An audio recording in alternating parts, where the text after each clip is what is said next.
Hey guys, Aqua Duelist here, and in honor of who is most likely my favorite original Yu-Gi-Oh character coming into Speed Duels, I kind of want to look at Mako Tsunane's, or the Freaky Fish Guy, as some know him.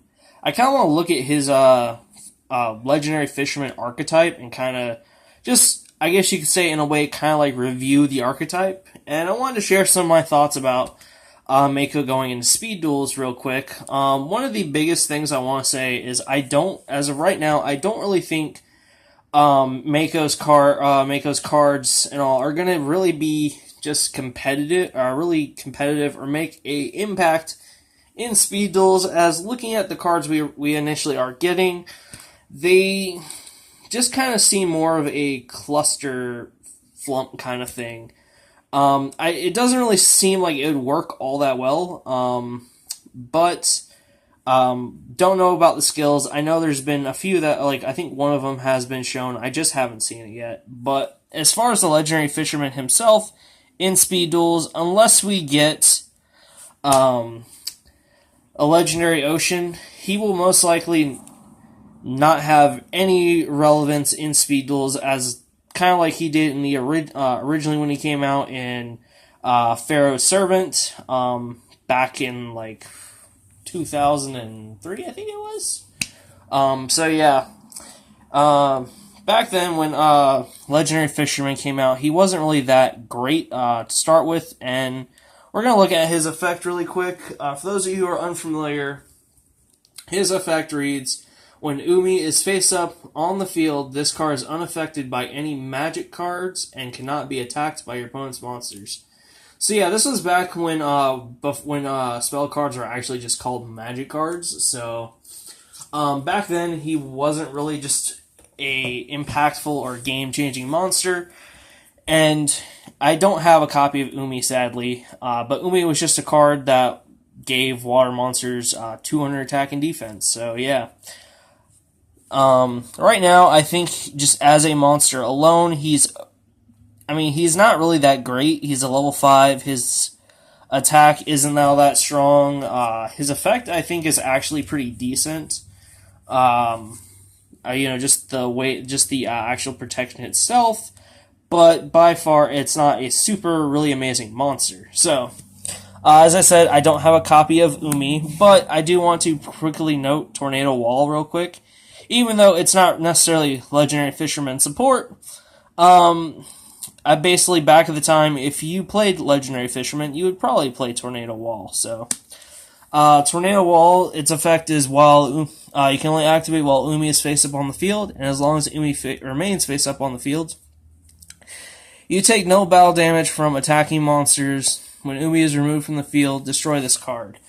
So, this in combination with Legendary Fisherman, all in all, was actually a pretty decent lockout. You did have to be careful for MST and was it Twister? I can't remember if Twister was a thing back then. But yeah, so it was a decent little thing together. But all in all, you didn't really see it too much. There was just other better competitive things. So. Next, going on to what was the next card to really come out that really helped Legendary Fisherman is Legendary Ocean. So, Legendary Ocean's effect. This card's name is always treated as Umi. All water monsters you control on the field gain 200 attack and defense. Reduce the level of all water monsters in both players' hand on the field by 1. So, this is really what makes Legendary Fisherman viable in a sense. Essentially, turning your level 5 beat stick that is okay beat stick and just really good protection, especially I think for back then. Makes it to where it's a level 4 and actually pretty good and viable. And even back when Legendary Ocean came out, there really wasn't a lot of people playing Legendary Fisherman. I actually can't really remember anyone even playing it, really, but I just wasn't as popular. So, going off of the next card that came out, and it was was it Dimensions of Chaos, and this one's got a big text full of, or like a paragraph of text on it. So, next we got Legendary Fisherman 3, which I find interesting that we got Legendary Fisherman 3 instead before 2, which I always thought was weird. And for the longest time we had Legendary Fisherman 2 missing. So, its effect reads, cannot be normal or set normal / set summon, must be special summoned from your hand by attributing one Legendary Fisherman, and cannot be special summoned by other ways. When this special summon when this card is special summoned, you can banish all monsters your opponent controls. Also, this card cannot attack this turn. Already right there, I think that's just that effect, that part of its effect alone is actually really, really amazing. Cannot be destroyed by battle or card effects, and is also unaffected by spells and traps. Already right there, that's another amazing part to the effect. Once per turn, you can just return as many of your opponent's banished cards as possible to the graveyard, and if you do, the first battle or effect damage your opponent takes this turn becomes doubled. So that last part, honestly, I don't think is that great, unless you're, I don't know, maybe playing a Chaos Max, but that already does double, so I don't know. I just never really thought that last bit was super great. Now, this card is still probably the best card of the Archtype. Being able to essentially banish all your opponent's monsters when this guy gets summoned. It can't attack that turn, which is honestly okay, but that is still really, really good. And the fact that it has the built-in protection, where it can't be destroyed by battle or card effects, and is also unaffected by spells and traps, is actually really, really amazing. The biggest downfall is the fact that you have to tribute a Legendary Fisherman, and you can't special summon in any other ways. That is a big downfall, honestly. And it's kind of weird too. Like, you don't really have, well, okay. So, looking at a 40 card deck, let's say you're playing 3 copies of Legendary Fisherman and Legendary Fisherman 2. Now, assuming Legendary Fisherman 2, which we'll go over in a minute, you get its search effect off, you still have to have another Legendary Fisherman on the field in order to summon this guy. So, its summon effect itself isn't, its summon condition itself is a major downfall, is it basically the card's biggest downfall. But if you're able to pull it off, it is worth it, and if you really try to essentially, put some time into making the deck, you can do it. So, next, going off to the last bit of support we got. This all came out of the same set.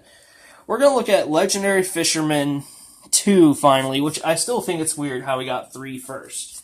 So Legendary Fisherman 2's effect is this card becomes a Legendary Fisherman while it's on the field or in the graveyard. While Umi is on the field, this card is also unaffected by monster effects. If this face-up card is destroyed by battle or leaves the field because of an opponent's card effect, while its owner controls it, you can add one level 7 monster from one level 7 water monster from your deck to hand. So that search effect is honestly it's pretty nice. It does actually have to get destroyed or blown up by your opponent, so it would be nicer if this could actually do that upon summon. While another thing too I do want to point out, while the protection effect on this isn't as good, that's just something I wanted to point out. It's kind of okay. I don't know. I just feel like this card could have been a bit better competitively. It's kind of weird. But I mean, there's nothing we can really do about it. So next up, the last monster we got was actually that supports the Legendary Fisherman Archetype, is actually a retrain of Fortress Whale, which is like a $300 ritual monster, because it was only, I think, a championship, it was like in a championship pack or something like that, if I remember correctly. If this card is in your hand or graveyard, you contribute 2 water monsters, special summon this card. So that's actually pretty nice, the fact that you can actually just summon this from the grave. You can only use this effect of Citadel Whale once per turn. If this card is special summoned, you can set 1 Sea Stealth attack directly from your deck. And we'll get to Sea Stealth attack in a minute, but that's actually a really, really good effect. Once per turn, when your opponent activates a card or effect that targets one water monster you control and no other cards, quick effect, you can negate the activation, and if you do, destroy that card. So, already right there. This card's actually really good, actually pretty good. It can special summon itself from the hand or grave, and the fact that it can special summon itself from the grave is just really amazing. It has essentially a negate, and it also has a, it also searches the Sea Stealth from the deck, and does it add its set to the field if I remember correctly? Let's see. Yep, you can set it directly from the deck too, which is actually pretty good. Sea Stealth attack alone is a really amazing card. I think this card is actually really, really good. You do require a little bit of setup, but if you can get the setup, it's well worth it, in my opinion. You know, we'll go ahead and talk about Sea Stealth attack real quick, since we actually just mentioned it. So, Sea Stealth attack. This card effect reads, when this card is activated, you can activate Umi from your hand or graveyard. While Umi is face up on the field, this card gains these effects. Once per turn, you can banish 1 water monster you control. Until the end of phase, this turn, face-up spells and traps you control cannot be destroyed by your opponent's card effects, even if this card leaves the field. I think that's okay-ish. At the start of the damage step, if your water monster whose original level is 5 or higher battles an opponent's monster, destroy that opponent's monster. So, it does actually really help destroying monsters there. That's pretty nice. Basically, what I feel like is more the bread and butter for this card is basically that more or less that last one, or the last effect and the first effect, where the first one where you essentially get to activate the Umi, which is really nice. So essentially, Citadel Whale can essentially get you a Legendary Ocean, which is actually really, really nice. So I do think the protection effect is kind of meh. It's situational, I feel. Unless, like, if your opponent's going to go for your back row, then yeah. It's nice protection. But I don't know. I just feel kind of weird about that one, about that particular effect. So, and I do actually really like the last effect on. I think it's pretty good. Now, going to the last card here, we got Rage of Kairushin. I hope I pronounced that right. It's really, I kind of was hoping they'd actually print him as a monster card, and they never did. So that kind of sucks, but we still have hope. Maybe he could one day become a monster.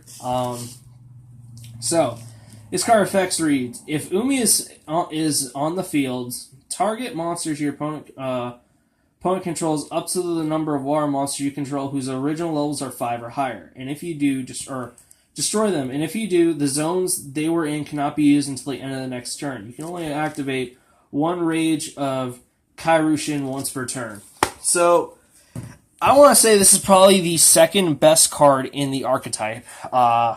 You do have to have Umi or Legendary Ocean on the field, but that's actually really easy to do with this deck. So, the ability to essentially banish your opponent's monsters and then essentially not be to have your opponent not to be able to use the zones, I think is really, really amazing. Especially now when zones matter, columns matter more now than they ever did back when this card came out years ago.